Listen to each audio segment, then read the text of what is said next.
Good morning. Thanks for stopping by. This morning I am working on a desert scene that I sketched on location out on the Dominguez Escalante area, BLM land that's northwest a little bit from my home here in Montrose. But what I kind of wanted to focus on today is I wanted to kind of show you some newer colors that I'm kind of experimenting with in my palette. Those of you who have taken my workshops before or had private lessons with me know that I kind of work with a standard palette color selection, and I have for years. But lately I have discovered some great new transparent colors that I'm kind of fussing with. And I will actually be working with those and talking about them and helping my students work with them in my next two upcoming workshops. The first one is in Cedar Ridge at Grand Mesa Arts and Event Center. That is next Saturday, October the 18th, and you can register with them or you can contact me and I'll get you the info. And then the next workshop that is also working with these colors and kind of a little bit of color theory will be in Ridgeway, Saturday, October the 25th through Weehawken Arts. And again, you can register with them online or you can contact me and I'll get you the information. I know I have people already signed up, so if it's something you're interested in, you might want to consider signing up pretty quickly. At any rate, the colors that I am going to be kind of messing around with today that I've added are I'm messing around with cobalt blue, which is half transparent, half opaque. Of course, I've been playing with phthalo blue, but that is such a killer color, I don't use very much of it.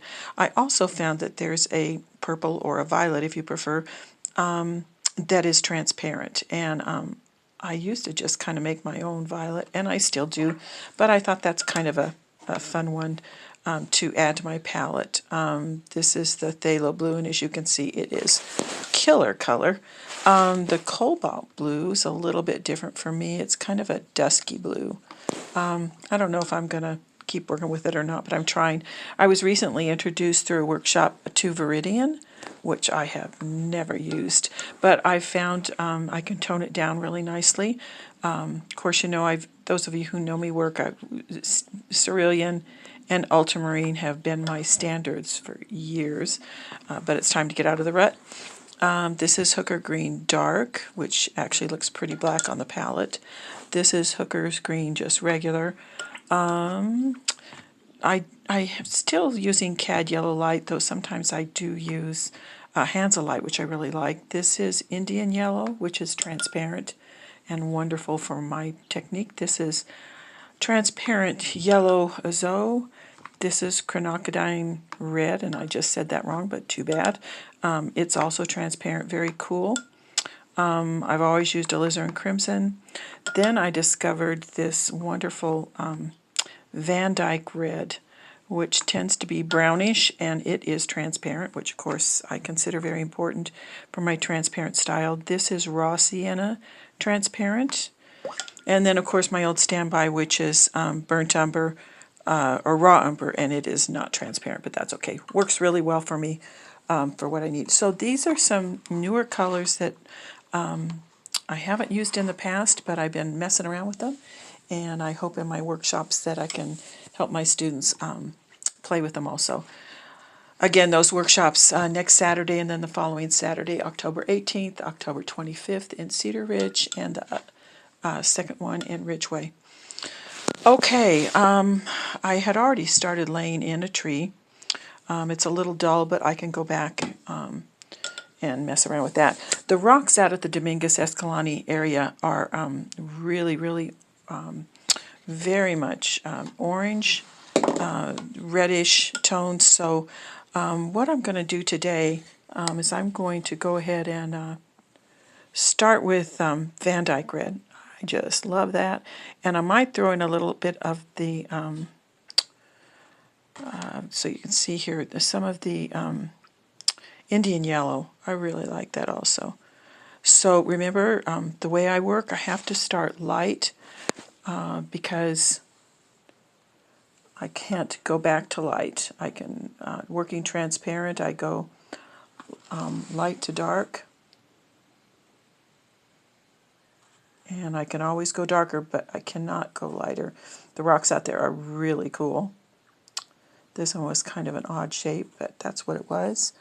Again, I'm going to pick up some of that Van Dyke, a little of the Indian Yellow, Raw Sienna. And for those of you who are familiar with my technique, you know I do work very transparent. Now, just to shake things up a little bit, I'm going to add a little of that quinacridone. I never can say that right. Q red. I'm just not going to fuss with it right now while I'm trying to show you. Here we go. That one's a little red, but that's okay. I'll come back with a little of the Indian Yellow.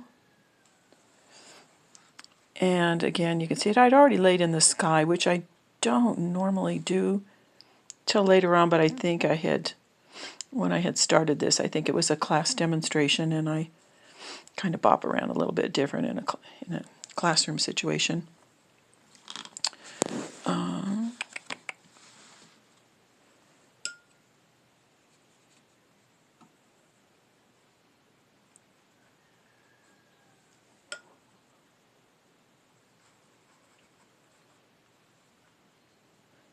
And you can see how I sketched it. It's pretty general sketch, and it doesn't mean that sometimes I don't kind of change what I've sketched as I'm working. Now I have to go in. There was a shrub right in here. Probably, I can't remember now, it's been a while. Might have been another juniper or a pinyon. That area has a lot of juniper, cedar, and pinyon. And now I'm going to come down, bring this down. You can see I can kind of force my pencil lines in. The interesting thing is I had done this so long ago, sketched it, and I'm just getting around to painting it today, that some of my pencil lines are kind of set, but they'll blend in okay. Having to go in front of the grasses now that are there, or uplifting shrubs, whatever happens to be there. Again, I kind of have to work around the negative space because working transparent, I'm going to kind of adjust this so my colors kind of flow a little bit better. You can see I throw in a lot of different color. For instance, I just popped over and picked up a little bit of that orange azo, which is transparent. It might have a little bit of opacity to it, but not enough to interfere with my process. Again, now this is so warm that I think I'm just going to touch in a little bit of the red. Again, just to add a little variation, because otherwise it gets a little boring, and as anybody who's been out in the desert country knows, those rocks have a tremendous amount of variety in them. I'm going to pick up a little of the orange and a little bit of the purple. Getting quite a bit of reflection. This is my orange azo, this is the purple. And these are colors that I hadn't used before, but I'm kind of finding them a fun addition, especially for canyon country. They make a really rich rock color, canyon country rock color. That came out a little bit more orange than I want, so I'm going to add a little more of that purple. And again, that purple is transparent, which I didn't realize, and I always have been mixing my purple, but hey, I don't mind having a shortcut sometimes. I just don't like to get too many colors on my palette, because if I do, they can go muddy on me, or I just think sticking with fewer colors is better. And not every artist feels that way. I took a course from a very famous, internationally renowned artist, a while back. I think he had like 22 colors on his palette, which of course I had to purchase for the workshop that I took from him, which was fine, but it was a little bit overwhelming for me. Most of the people that I do study with sometimes do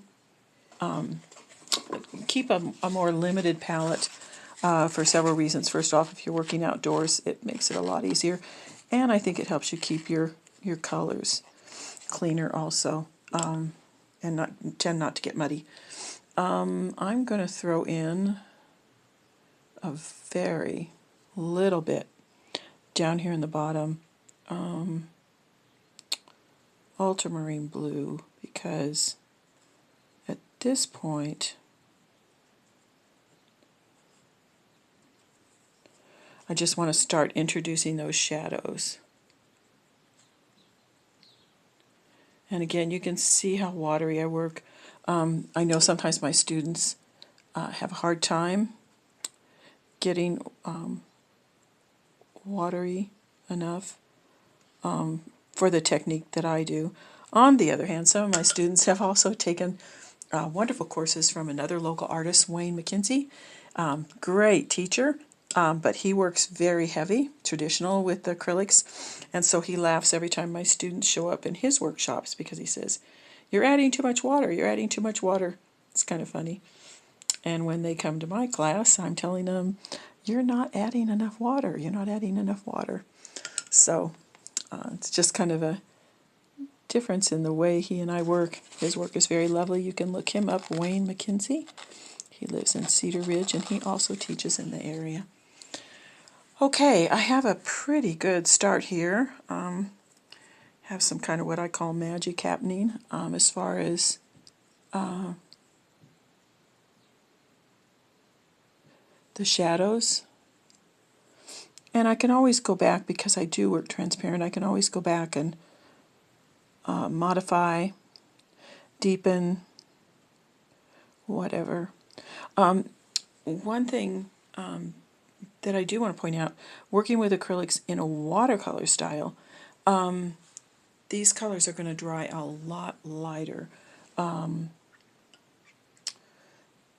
than what they're looking like right now. So I have to keep that in mind when I'm painting. In fact, I'm going to drop in some more deep color right here. I love it because I can just keep messing around and dropping in color. I'm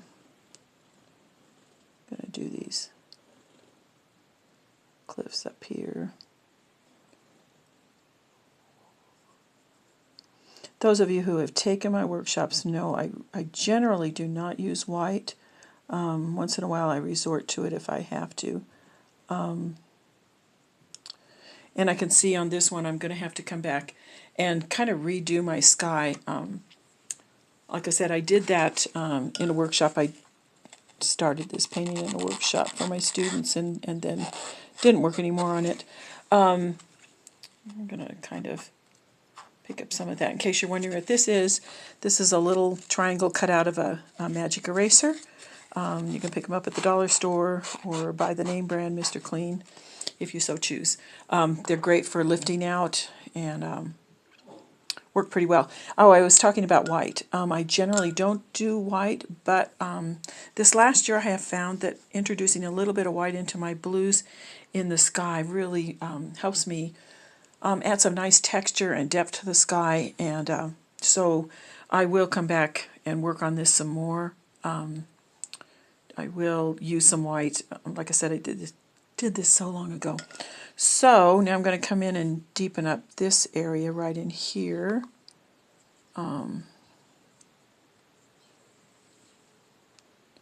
Those canyon walls are amazing. This area, Dominguez Escalante region, it's BLM land and conservation land,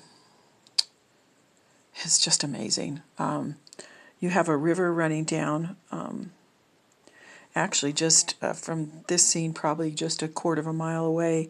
The Gunnison runs down through those canyons, and it's just stunning. And you can go out for a hike and usually not see too many people. And by that, by Western standards, I guess I would say not seeing too many people would mean you might, pass. Maybe a family and maybe 2 or 3 couples and maybe a handful of young people out hiking in a day's time. It's kind of a long, it's not a really long hike in to this particular area. It's just you're walking along the railroad tracks and it's kind of boring, the beginning part of the hike. So you kind of have to pass for a mile or mile and a half before you get to the interesting canyon. But then I say you wind up right there on the Gunnison River, flowing with all those beautiful cottonwood trees and sagebrush and all the different kinds of brush, and up against those deep purpled red canyon walls. It is just gorgeous. And you can look that up online if you're kind of in the area and aren't familiar with it. It's a very easy hike. It's flat most of the way. Little places are, whatever, rocky or whatever, but it's really a very easy hike. Okay, you can see I'm still coming back in and just kind of adding color while it is still wet.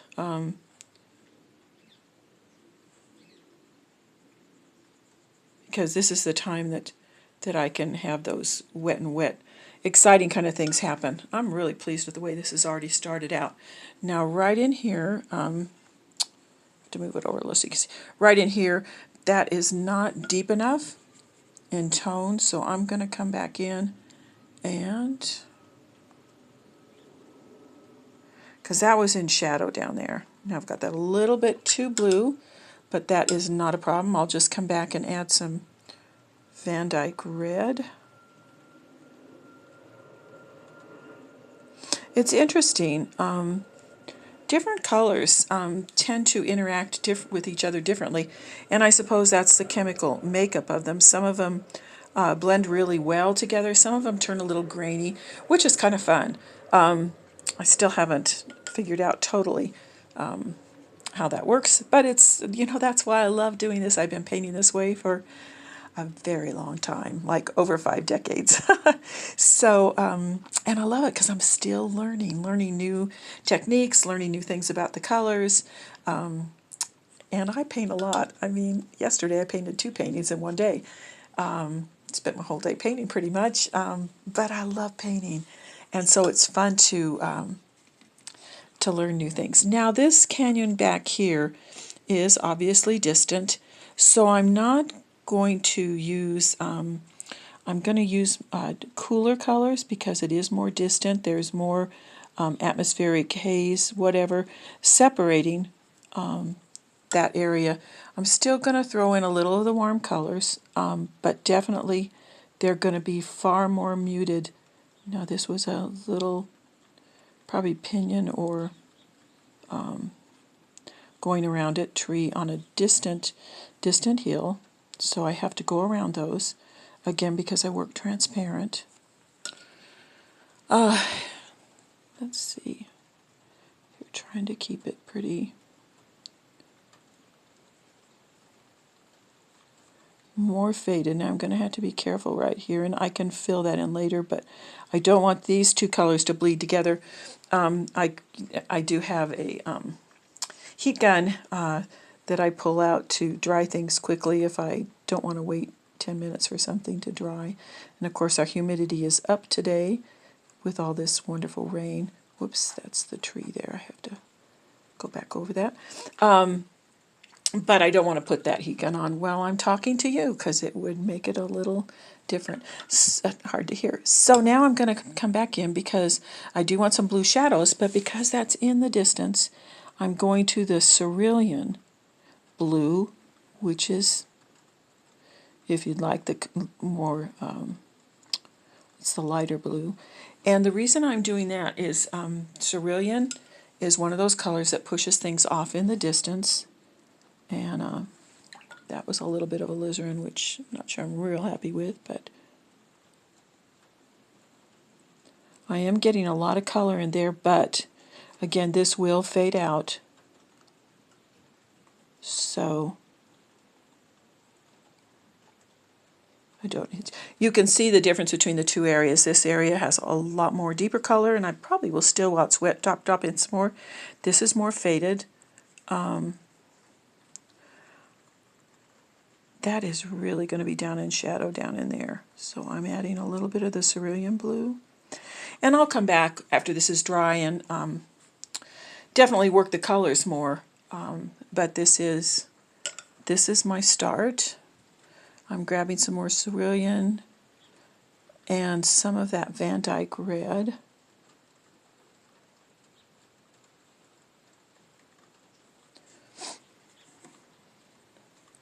Again, I remember down in that deep section, it was really shadowy down there. So that's why I'm adding so much of the dark colors. And I can come back in and build the canyon walls a little bit better later on. So I feel like I have a good start. Sometimes things don't happen the way you think they will. You can see up here I have a little bit of dry happening that I'm not real happy with. It was just getting too light. Also, you can see right here where this kept bleeding out into the sky, but because for the sky we'll use a little white, that won't be an issue. I can go back and build around that. I don't normally have that problem. I'm not sure what happened today. I might be working so watery in this high humidity day, even in the house, that, okay, now I'm going to get a bloom in here when the water kind of pushes the color out. So even if it dries funky, I can go back in when it is dry and work it some more. I don't really like this color down in here still, so I'm going to pick up a little more cerulean. Drop that in.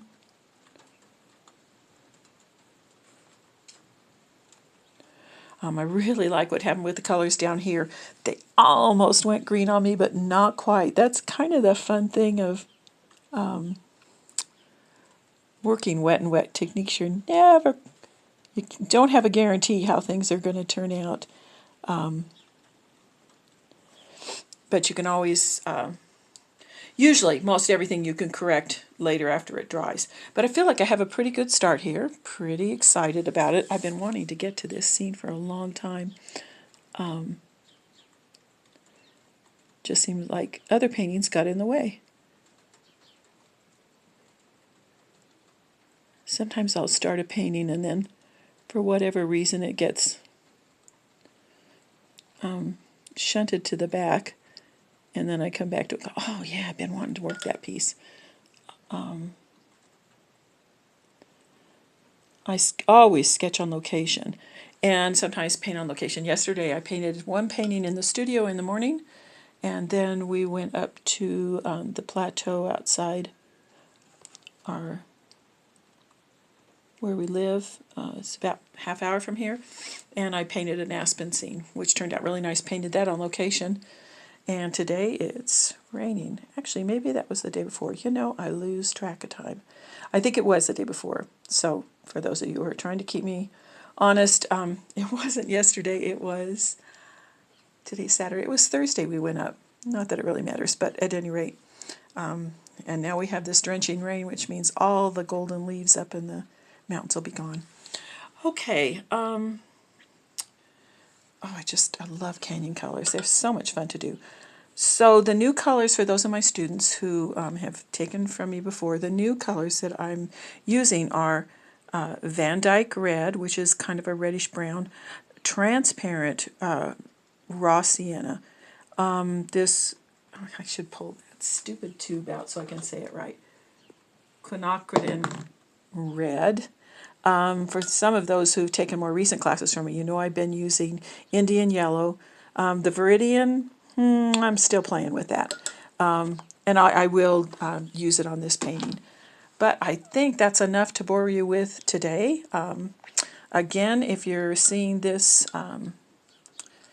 in mid-October of 2025, I will be doing workshops the next 2 Saturdays, and you can contact me to find more information or go to the Weehawken in Ridgeway Art Center and find out more about the class on the 25th of October, or you can contact Grand Mesa Arts and Event Center in Cedar Ridge to find out about the one next weekend.